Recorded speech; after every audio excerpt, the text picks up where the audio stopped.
Good afternoon. ನಮಸ್ಕಾರ ಕರ್ನಾಟಕ.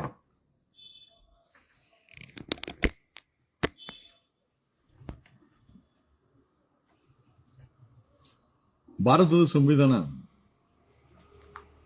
ಪ್ರತಿಯೊಬ್ಬ ನಾಗರಿಕನಿಗೆ ತಮ್ಮ ಅಭಿವ್ಯಕ್ತಿ ಸ್ವಾತಂತ್ರ್ಯವನ್ನು ಅಥವಾ ತಮಗೆ ತಿಳಿಸಿದಂತ ಫ್ರೀಡಮ್ ಆಫ್ ಸ್ಪೀಚ್ ಅನ್ನ ಪ್ರತಿಯೊಬ್ಬ ನಾಗರಿಕನಿಗೆ ಗ್ಯಾರಂಟಿ ಮಾಡಿಕೊಟ್ಟಿದೆ. ಅಂತಂದ್ರೆ ನಮ್ಮ ಭಾವನೆಗಳನ್ನ, ನಮಗೆ ಸರಿ ಅನಿಸಿದನ್ನ ಮುಕ್ತವಾಗಿ ಚರ್ಚೆ ಮಾಡಲಿಕ್ಕೆ ಮತ್ತೆ ಅದನ್ನ ಸಮಾಜಕ್ಕೆ, ಸರ್ಕಾರಕ್ಕೆ ತಿಳಿಸ್ಲಿಕ್ಕೆ ಆರ್ಟಿಕಲ್ 19 (1)(a) ಗ್ಯಾರಂಟಿ ಮಾಡಿಕೊಡುತ್ತೆ. ಬಟ್ ನಿಜವಾಗ್ಲೂ ಈ ಒಂದು ಸವಲತ್ತನ್ನ ಭಾರತದ ನಾಗರಿಕರು ಬಳಸ್ಕೊಳ್ಳಿಕ್ಕೆ ಇವತ್ತಿನ ಪರಿಸ್ಥಿತಿನಲ್ಲಿ, ಅದು 78 ವರ್ಷಗಳ ನಂತರ ಭಾರತದ ಸಂವಿಧಾನವನ್ನ 140 ಕೋಟಿ ನಾಗರಿಕರು ಬಳಸಲಿಕ್ಕೆ ಸಶಕ್ತರಾಗಿದ್ದಾರ ಅನ್ನೋ ಒಂದು ವಿಚಾರಕ್ಕೆ ಉತ್ತರವನ್ನ ಹುಡುಕ್ತಾ ಹೋಯ್ತು ಅಂತಂದ್ರೆ, ಡಿಸೆಂಬರ್ 1ನೇ ತಾರೀಕು ಕರ್ನಾಟಕದಲ್ಲಿ ಹುಬ್ಳಿ ಧಾರವಾಡ ಸರ್ಕಾರಿ ಬಾಕಿ ಇರುವ 2.5 ಲಕ್ಷ ಸರ್ಕಾರಿ ನೌಕರಗಳ ಭರ್ತಿಯನ್ನ ಮಾಡಿ ಅಂತೇಳಿ ಪ್ರೊಟೆಸ್ಟ್ ಮಾಡ್ತೀವಿ ಅಂತ ಸಜ್ಜಾಗಿದ್ದಾಗ, ಸೊ ಆರ್ಟಿಕಲ್ 19 ಭಾರತದ ಸಂವಿಧಾನ ಏನ್ ಹೇಳುತ್ತೆ ಅಂತಂದ್ರೆ, ನೀವು ಪ್ರೊಟೆಸ್ಟ್ ಮಾಡ್ಕೊಳ್ಳಿ, but law and order disturb ಆಗದಂಗೆ ನೋಡ್ಲಿಕ್ಕೆ ಒಂದು NOC ಅನ್ನ, ಒಂದು ಪರ್ಮಿಷನ್ ಅನ್ನ, NOC ಅನ್ನ ಲೋಕಲ್ ಪೊಲೀಸ್ ಅಥವಾ ಕಮಿಷನರ್ ಬಳಿ ತಗೊಳ್ಬಹುದು ಅಂತ ಹೇಳುದು. ಡಿಸೆಂಬರ್ 1ಕ್ಕೆ ಹುಬ್ಳಿ ಧಾರವಾಡದಲ್ಲಿ ಸರ್ಕಾರಿ ಖಾಲಿ ಇರುವ ಒಂದು 2.5 ಲಕ್ಷ ಸರ್ಕಾರಿ ನೌಕರರ ಪೋಸ್ಟ್ಗಳನ್ನ ಫಿಲ್ಅಪ್ ಮಾಡಿ ಅಂತ ಐ ಥಿಂಕ್ ಸಾಕಷ್ಟು ಯುವಕರು ಹುಬ್ಳಿ ಧಾರವಾಡಲ್ಲಿ ಪ್ರೊಟೆಸ್ಟ್ ಮಾಡ್ಕೊಳ್ಲಿಕ್ಕೆ ಹುಬ್ಳಿ ಧಾರವಾಡ ಪೊಲೀಸ್ ಕಮಿಷನರ್ ಶಶಿಕುಮಾರ್ ಅವ್ರನ್ನ ಕೇಳಿದ್ದಾರೆ ಅಂದ್ರೆ ಒಂದು ಮಾಮೂಲಿ ಲೆಟರ್ ಅಲ್ಲಿ ಬರ್ಕೊಟ್ಟಿದ್ದಾರೆ. ಯಾಕಂದ್ರೆ ಈ ರೈಟ್ ಟು ಪ್ರೊಟೆಸ್ಟ್ ಅಂತ ಏನಿದೆ, ಇಟ್ಸ್ ಎ ಫಂಡಮೆಂಟಲ್ ರೈಟ್, ಸಂವಿಧಾನಿಕ ಹಕ್ಕು. ಯಾರು ಕೂಡ ಇದನ್ನ ಅನ್ವಾಂಟೆಡ್ ಆಗಿ ಡಿನೈ ಮಾಡಂಗಿಲ್ಲ. ಅಕಸ್ಮಾತ್ ಡಿನೈ ಮಾಡಿದ್ರೆ, in fact Hubli Dharwad police commissioner Shashikumar ರವರು ನಾನು ಪರ್ಮಿಷನ್ ಕೊಡಲ್ಲ ಅಂತ ಡಿನೈ ಮಾಡಿದ್ದಾರೆ. ನಾನು ಅವ್ರು ಅಲೋ ಮಾಡಿದ್ರೆ ಮಾತಾಡ್ತಾರಲ್ಲ, ಯಾಕಂದ್ರೆ ಲಾ ಅಂಡ್ ಆರ್ಡರ್ ಮೇಂಟೈನ್ ಮಾಡ್ಕೊಂಡು ಅವ್ರ ಪಾಡ್ಗೆ ಅವ್ರು ಪ್ರೊಟೆಸ್ಟ್ ಮಾಡಿದ್ರು. ಈಗ ಡಿನೈ ಮಾಡಿದ್ದಾರೆ. ಬರೀ ಕರ್ನಾಟಕ ಕಾಂಗ್ರೆಸ್ ಸರ್ಕಾರ ಒಂದೇ ಡಿನೈ ಮಾಡ್ತಾ ಇಲ್ಲ, ಭಾರತದ ವಿಚಾರಕ್ಕೆ ಬಂದ್ರು ಕೂಡ ಸಾಕಷ್ಟು ಡಿನೈಗಳಿದೆ. ನಾನು ಅದ್ರ ಬಗ್ಗೆ ಮಾತಾಡ್ತೀನಿ. ಕರ್ನಾಟಕದಲ್ಲಿ ಹುಬ್ಳಿ ಧಾರವಾಡದಲ್ಲಿ ಕರ್ನಾಟಕದಲ್ಲಿ ಖಾಲಿ ಇರುವ ಸರ್ಕಾರಿ ಹುದ್ದೆಗಳನ್ನ ಭರ್ತಿ ಮಾಡಿ ಅಂತ ಯುವ ಜನತೆ ಪ್ರೊಟೆಸ್ಟ್ ಮಾಡ್ತೀವಿ ಅಂತಂದ್ರೆ ಹುಬ್ಳಿ ಧಾರವಾಡ ಪೊಲೀಸ್ ಕಮಿಷನರ್ ಕೊಡಲ್ಲ ಅಂತಾರೆ. ಅಂದ್ರೆ ಇಟ್ ಈಸ್ ದ ಸರ್ಕಾರ ಪ್ರೊಟೆಸ್ಟ್ ಮಾಡಕ್ಕೆ ಅವಕಾಶ ಕೊಡ್ತಾ ಇಲ್ಲ ಅಂತ ಆಯ್ತು. ಅಲ್ಲಿಗೆ it is Hubli Dharwad police commissioner Shashikumar ಅವರ ಮಾತಲ್ಲ, ಇದು ಸರ್ಕಾರ ಥ್ರೂ ಪೊಲೀಸ್ ಕಮಿಷನರ್ ನಾವು ಪರ್ಮಿಷನ್ ಕೊಡಲ್ಲ ಅಂತ ಡಿನೈ ಮಾಡಿದ್ದಾರೆ. ಇನ್ಫ್ಯಾಕ್ಟ್ ಇದ್ಬಿಟ್ಟಾಕಿ ಹಿಂದೆ ಹೋದ್ರೆ RSS ಪ್ರೊಟೆಸ್ಟ್ಗೂ ಸಹ ಕಂಡೀಷನ್ಗಳನ್ನ ಹಾಕಿ ನಾವು ಪರ್ಮಿಷನ್ ಕೊಡಲ್ಲ ಅಂತ. ಬಟ್ ಸಂವಿಧಾನ ಹೇಳುತ್ತೆ ಪ್ರೊಟೆಸ್ಟ್ ನಮ್ಮ ಅಧಿಕಾರ, ನಮ್ಮ ಬೇಸಿಕ್ ಫಂಡಮೆಂಟಲ್ ರೈಟ್, ನಮ್ಮ ಹಕ್ಕನ್ನ ಕಿತ್ಕೊಳ್ಬೋದಾ. 2012ರಲ್ಲಿ Ramlila Maidan versus union of India 2012ರಲ್ಲಿ ಸುಪ್ರೀಂ ಕೋರ್ಟ್ ಅಲ್ಲಿ ಒಂದು ಮ್ಯಾಟರ್ ಬರುತ್ತೆ.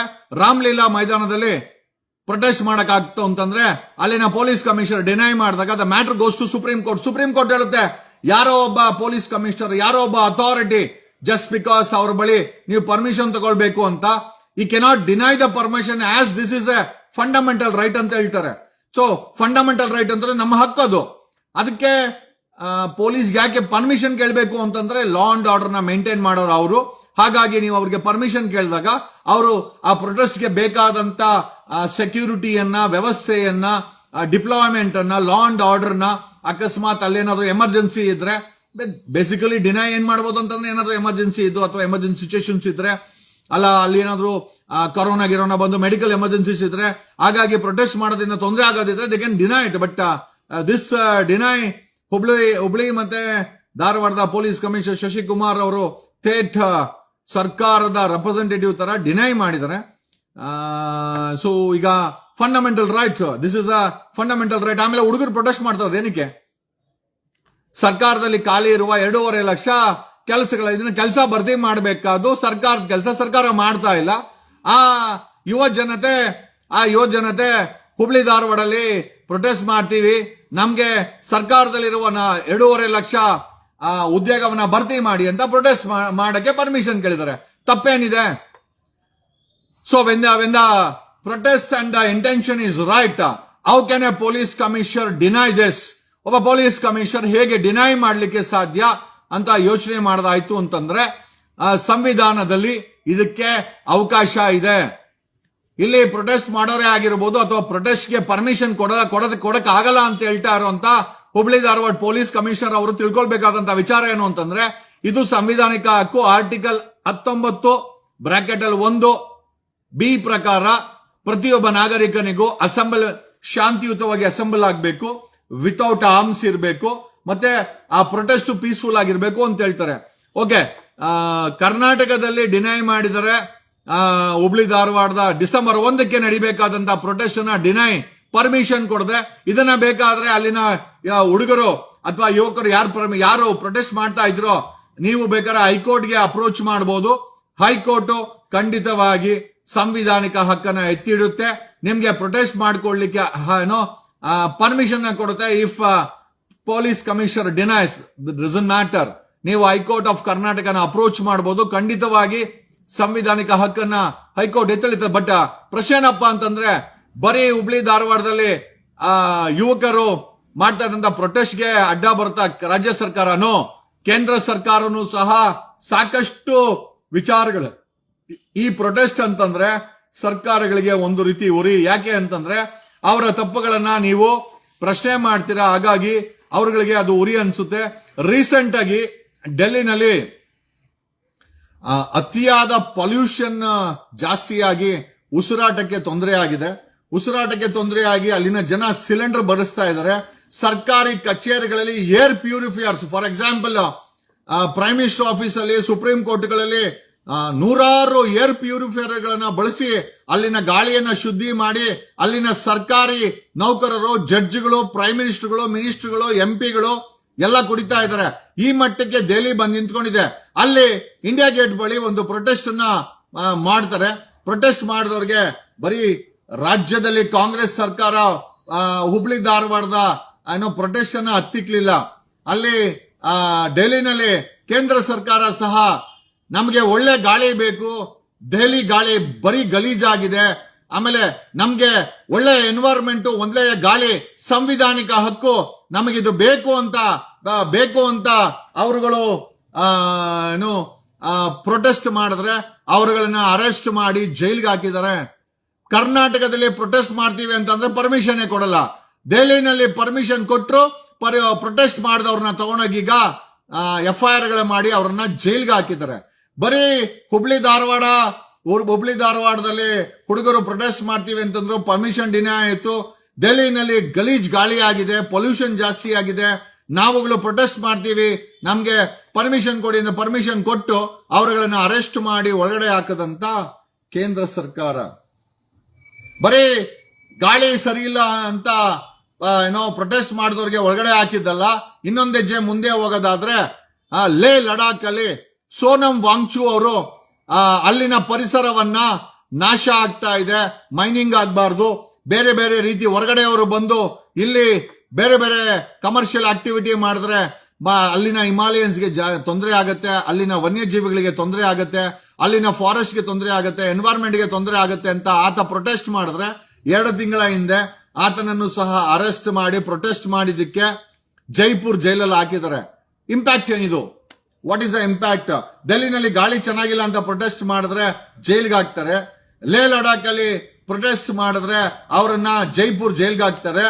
ಹುಬ್ಳಿ ಧಾರವಾಡದಲ್ಲಿ ನಾವು ಸರ್ಕಾರಿ ಕೆಲಸಗಳು ಖಾಲಿ ಇದೆ, ನಾವು ಪ್ರೊಟೆಸ್ಟ್ ಮಾಡ್ತೀವಿ ಡಿಸೆಂಬರ್ 9ಕ್ಕೆ ಅಂದ್ರೆ ಪರ್ಮಿಷನ್ ಕೊಡಲ್ಲ. So what is the impact ಅಂತ ಯೋಚನೆ ಮಾಡಿದ್ರೆ ಈ ಎಲ್ಲಾ ಕಡೆ ಸಾಂವಿಧಾನಿಕವಾಗಿ ಅವರ ಹಕ್ಕುಗಳನ್ನ ಚ್ಯುತಿ ಮಾಡ್ತಾ ಇದ್ದಾರೆ. ಪೊಲೀಸ್ ಪರ್ಮಿಷನ್ ಏನಕ್ಕೆ ಬೇಕು ಅಂತಂದ್ರೆ ಅವರು ಲಾ ಅಂಡ್ ಆರ್ಡರ್ ನ ಮೇಂಟೈನ್ ಮಾಡಕ್ಕೆ ಮತ್ತೆ ಪ್ರೊಟೆಸ್ಟ್ ಪೀಸ್ಫುಲ್ ಇರಕ್ಕೆ ಒಂದೇ ಒಂದು ಕಾರಣಕ್ಕೆ ಬಿಟ್ರೆ, otherwise Ramlila Maidan versus union of ಇಂಡಿಯಾದಲ್ಲಿ ಸುಪ್ರೀಂ ಕೋರ್ಟ್ ಪದೇ ಪದೇ ಎತ್ತಿ ಹಿಡಿದಿದೆ. ಜಸ್ಟ್ ಬಿಕಾಸ್ ಒಬ್ಬ ಪೊಲೀಸ್ ಅಧಿಕಾರಿಗೆ ಅಧಿಕಾರ ಕೊಟ್ಟಿದ್ದೀವಿ ಅಂತ ಆತ ಅದನ್ನ ದುರುಪಯೋಗ ಮಾಡಂಗಿಲ್ಲ. ರೈಟ್ ಟು ಪ್ರೊಟೆಸ್ಟ್ ಅನ್ನೋದು ಸಾಂವಿಧಾನಿಕ ಹಕ್ಕು. ಯಾರೇ ಬೇಕಾದ್ರೆ ಪ್ರೊಟೆಸ್ಟ್ ಮಾಡಬಹುದು, ಪೀಸ್ಫುಲ್ ಆಗಿ ಪ್ರೊಟೆಸ್ಟ್ ಮಾಡಬಹುದು, ಅಸೆಂಬಲ್ ಆಗ್ಬಹುದು. ಅವರು ತಮ್ಮ ನೋವುಗಳನ್ನ ಅವ್ರಿಗೆ ಅನ್ಸಿರೋ ಅಂತ ವಿರೋಧವನ್ನ ವ್ಯಕ್ತಪಡಿಸಬಹುದು ಅಂತ ಸುಪ್ರೀಂ ಕೋರ್ಟ್ ತನ್ನ ಎಷ್ಟೋ ಆರ್ಡರ್ಸ್ ಅಲ್ಲಿ ಹೇಳಿದೆ. 2012ರಲ್ಲೂ ಸಹ Ramlila Maidan versus union of ಇಂಡಿಯಾದಲ್ಲಿ. ಬಟ್ ಆದರೆ ಈ ಎಲ್ಲಾ ಪ್ರೊಟೆಸ್ಟ್ಗಳು ಸರ್ಕಾರ ವಿರುದ್ಧ ಇರುತ್ತೆ ಅಂತ ಹೇಳಿ ಕೇಂದ್ರ ಸರ್ಕಾರನೇ ಆಗಿರ್ಬೋದು, ಅಥವಾ ಕೇಂದ್ರ ಬಿಜೆಪಿ ಸರ್ಕಾರನೇ ಆಗಿರ್ಬೋದು, ಅಥವಾ ರಾಜ್ಯ ಕಾಂಗ್ರೆಸ್ ಸರ್ಕಾರನೇ ಆಗಿರ್ಬೋದು, ಅದನ್ನ ಹತ್ತಿಕ್ಕುವಂತ ಕೆಲಸ ಮಾಡುತ್ತೆ. ಬಟ್ ಅದು ಸಂವಿಧಾನಿಕವಾಗಿ ತಪ್ಪು ಅಂತ ತಿಳಿಯುತ್ತೆ. ಬಟ್ ಇಂಪ್ಯಾಕ್ಟ್ ಏನಾಗ್ತಾ ಇದೆ, ವಾಟ್ ಇಸ್ ದ ಇಂಪ್ಯಾಕ್ಟ್ ಅಂತ ಯೋಚನೆ ಮಾಡಿದ್ರೆ ಇಟ್ಸ್ ವೆರಿ ಸಿಂಪಲ್. ಇವತ್ತು ಶ್ರೀಲಂಕಾದಲ್ಲಿ ಎನ್ವೈರನ್ಮೆಂಟ್ ನಾವು ತಲೆ ಕೆಡಿಸ್ಕೊಂತೀರಾ ಮಾಡಿರುವಂತ ಅನಾಹುತಕ್ಕೆ ಇವತ್ತು ಶ್ರೀಲಂಕಾದಲ್ಲಿ ಫ್ಲಡ್ಸ್ ಆಗಿ ಸುಮಾರು 500ಕ್ಕೂ ಹೆಚ್ಚು ಜನ ಕಾಣೆಯಾಗಿದ್ದಾರೆ, ಸತ್ತು ಹೋಗಿದ್ದಾರೆ, ಮನೆಗಳ ನಾಶ ಆಗಿದೆ, ಇಡೀ ಶ್ರೀಲಂಕಾ ಜಲಾವೃತವಾಗಿದೆ. ನೋಡಿ, ನೀವು ದೆಹಲಿನಲ್ಲಿ ಒಳ್ಳೆ ಗಾಳಿ ಬೇಕು, ಒಳ್ಳೆ ವಾತಾವರಣ ಬೇಕು ಅಂತ ಪ್ರೊಟೆಸ್ಟ್ ಮಾಡಿದ್ರೆ ಅವರನ್ನ ನೀವು ಅರೆಸ್ಟ್ ಮಾಡಿದ್ರೆ ತನ್ನದೇ ಆದಂತ ಶಕ್ತಿನಲ್ಲಿ ನೇಚರು ತನ್ನದೇ ಆದಂತ ಶಕ್ತಿಯನ್ನ ತೋರಿಸ್ತಾ ಇದೆ. ಥೈಲ್ಯಾಂಡ್ ಅಲ್ಲಿ ಇದೇ ವರ್ಷ ಅರ್ಥಕ್ವೇಕ್ ಆಗಿ ಸಾವಿರಾರು ಜನ ಸತ್ತೋದ್ರು ಥೈಲ್ಯಾಂಡ್ ಅಲ್ಲಿ.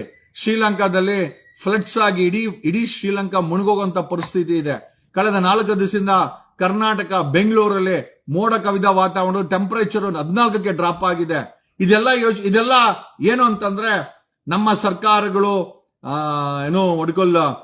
ಪರಿಸರ ಸ್ನೇಹಿ ಇರೋದಕ್ಕಿಂತ ಪರಿಸರ ವಿರೋಧಿಯಾಗಿ ಮಾಡುತ್ತಿರುವ ಚಟುವಟಿಕೆಗಳ ಇಂಪ್ಯಾಕ್ಟ್ ಈ ಶ್ರೀಲಂಕಾ ಆಗಿರ್ಬೋದು, ಇದು ಬೆಂಗಳೂರಲ್ಲಿ ಕರ್ನಾಟಕದಲ್ಲಿ ಬೀಳ್ತಾ ಇರುವಂತ ಮಳೆ ಆಗಿರ್ಬೋದು, ಬಿದ್ದೋಗ್ತಾ ಇರುವಂತ ಟೆಂಪರೇಚರ್ ಆಗಿರ್ಬೋದು, ಆ ಬಿದ್ದೋಗ್ತಾರ ಅಂತ ಈ ಸಮಯ ಮಳೆ ಬರಂತದಲ್ಲ, ಆದ್ರೂ ಮಳೆ ಬರ್ತಾ ಇದೆ. ಕ್ಲೈಮ್ಯಾಟಿಕ್ ಕಂಡೀಷನ್ ಮತ್ತೆ ಹಿಮಾಲಯದಲ್ಲಿ ಸಣ್ಣ ಪುಟ್ಟ ರೋಡ್ ಇತ್ತು, ನ್ಯಾಚುರಲ್ ಆಗಿ ವ್ಯಾಲಿಗಳಿತ್ತು. ಅಲ್ಲಿ ಟೂರಿಸಂ ಮಾಡಕ್ ಹೋಗಿ ಅಲ್ಲಿನೂ ಅಷ್ಟೇನೆ ಹಿಮಾಲಯದಲ್ಲಿ ಬ್ರಿಡ್ಜ್ಗಳನ್ನ ಕಟ್ಟೋದು, ರಿವರ್ಗಳಿಗೆ ಬ್ರಿಡ್ಜ್ಗಳನ್ನ ಕಟ್ಟೋದು, ರಸ್ತೆಗಳನ್ನ ಅಗಲೀಕರಣ ಮಾಡೋದು, ಹಿಮಾಲಯದಲ್ಲಿ ನಾನಾ ರೀತಿಯ ಕಮರ್ಷಿಯಲ್ ಆಕ್ಟಿವಿಟೀಸ್ ಮಾಡಿರೋ ಇಂಪ್ಯಾಕ್ಟ್ ಆಗಿರ್ಬೋದು, ಅಥವಾ ಅರ್ಬನೈಸೇಷನ್ ಅನ್ನೋ ಹೆಸರಲ್ಲಿ ಬೆಂಗಳೂರು ಆಗಿರ್ಬೋದು. ಬೆಂಗಳೂರು ತುಂಬಾ ಬರೀ ಬಿಲ್ಡಿಂಗ್ ಇದೆ, ಬೆಂಗಳೂರು ತುಂಬಾ ಬರೀ ಗಾಡಿಗಳೇ ಇದೆ. ಡೆಲ್ಲಿನಲ್ಲೂ ಅದೇ ಪ್ರಾಬ್ಲಮ್, ಬಾಂಬೆನಲ್ಲೂ ಅದೇ ಪ್ರಾಬ್ಲಮ್, ಕಲ್ಕಟ್ಟಾದಲ್ಲೂ ಎಲ್ಲೆಲ್ಲ ಅರ್ಬನೈಸೇಷನ್ ಆಗಿದೆ ಅಲ್ಲೆಲ್ಲ ಅತಿರೇಕವಾದಂತ ಬಿಲ್ಡಿಂಗ್ಸು ಮತ್ತೆ ಅತಿರೇಕವಾದಂತ ಗಾಡಿಗಳು ಬಂದು ಅಲ್ಲಿನ ಪರಿಸರವನ್ನ, ಅಲ್ಲಿನ ಹಸಿರನ್ನ ನಾಶ ಮಾಡಿ ಇವತ್ತು ಥೈಲ್ಯಾಂಡ್ ಅಲ್ಲಿ ಆಗಿರ್ಬೋದು, ಶ್ರೀಲಂಕಾದಲ್ಲಿ ಆಗಿರ್ಬೋದು, ಇವತ್ತು ಬೆಂಗಳೂರು ಮತ್ತೆ ಕರ್ನಾಟಕದಲ್ಲಿ ಕುಸಿದು ಬಿದ್ದಿರುವ ಟೆಂಪರೇಚರ್ ಆಗಿರ್ಬೋದು ನಾವು ಯಾವತ್ತೂ ನೋಡಿಲ್ಲ. 12-13 ರಾತ್ರಿ 12-13ಕ್ಕೆ ಬಂದು ನಿಂತಿದೆ. ಇದೆಲ್ಲ ಒಂದು ರೀತಿಯ ಎಚ್ಚರಿಕೆ ಗಂಟೆ. ಸರ್ಕಾರಗಳು ಎಚ್ಚೆತ್ಕೊಳ್ಬೇಕು. ಸಂವಿಧಾನಿಕವಾಗಿ ಮಾಡುವಂತ ಪ್ರೊಟೆಸ್ಟ್ಗಳಿಗೆ ಅದನ್ನ ಆಲಿಸುವಂತ ಕೆಲಸವನ್ನ ಸರ್ಕಾರಗಳು ಮಾಡಬೇಕು. ನಮ್ಗೆ ಪೊಲೀಸ್ ಇದಾರೆ, ನಾವು ಪ್ರೊಟೆಸ್ಟೇ ಮಾಡಕ್ ಬಿಡಲ್ಲ, ಅಥವಾ ನೀವು ಮಾಡಿದ್ರು ಕೂಡ ಪ್ರೊಟೆಸ್ಟ್ ಮಾಡಕ್ಕೆ ಪರ್ಮಿಷನ್ ಕೊಡಲ್ಲ. ಒಂದ್ ಕಡೆ ರಾಜ್ಯ ಕಾಂಗ್ರೆಸ್ ಸರ್ಕಾರ, ಇನ್ನೊಂದು ಕಡೆ ಬಿಜೆಪಿ ಕೇಂದ್ರ ಸರ್ಕಾರ ಪ್ರೊಟೆಸ್ಟ್ ಮಾಡಿದ್ರೆ ಅವರನ್ನ ಯಾವುದೋ ಒಂದು ಕೇಸಲ್ಲಿ ಅರೆಸ್ಟ್ ಮಾಡಿ ಜೈಲು ಕಳಿಸುವಂತ ಬಿಜೆಪಿ ಸರ್ಕಾರ ದೆಹಲಿನಲ್ಲಿ. ಅಲ್ರಿ ನಮ್ಗೆ ಒಳ್ಳೆ ಗಾಳಿ ಕೊಡುವಂತ ಪ್ರೊಟೆಸ್ಟ್ ಮಾಡಿದ್ರೆ ಅವ್ರಿಗೆ ಜೈಲಿಗೆ ಹಾಕ್ತಾರೆ. ನಮ್ಮ ಪರಿಸರವನ್ನ ನಾಶ ಮಾಡಬೇಡಿ ಅಂತ ಲೇ ಲಡಾಖ್ ಅಲ್ಲಿ ಸೋನಂ ವಾಂಗ್ಚುಕ್ ಹೋರಾಟ ಮಾಡಿದ್ರೆ ಅವನನ್ನ ಜೈಲಿಗೆ ಹಾಕ್ತಾರೆ. ನಮ್ಗೆ ಕರ್ನಾಟಕದಲ್ಲಿ 2.5 ಲಕ್ಷ ಭರ್ತಿ ಆಗ್ಬೇಕಾದಂತ ಸರ್ಕಾರಿ ವೇಕೆನ್ಸಿಗಳನ್ನ ಫಿಲ್ ಮಾಡಿ ಅಂತ ಪ್ರೊಟೆಸ್ಟ್ ಮಾಡ್ತೀವಿ ಅಂದ್ರೆ ಪರ್ಮಿಷನ್ ಕೊಡಲ್ಲ. ಅಂದ್ರೆ ಸಂವಿಧಾನದ ಬಗ್ಗೆ ಗೌರವ ಇರುವ ಯಾವುದೇ ಸರ್ಕಾರ ಆಗಿರ್ಲಿ, ನಾಗರಿಕರ ಭಾವನೆಗಳನ್ನ, ನಾಗರಿಕರ ಹಕ್ಕುಗಳನ್ನ ಯಾವತ್ತೂ ಕಸಿಯೋದಿಲ್ಲ. ಬಟ್ ಯಾವತ್ತು ಕಸಿಯುತ್ತೆ ಅನ್ಕೊಬೇಕು. There is some I think natural disaster which is going to happen.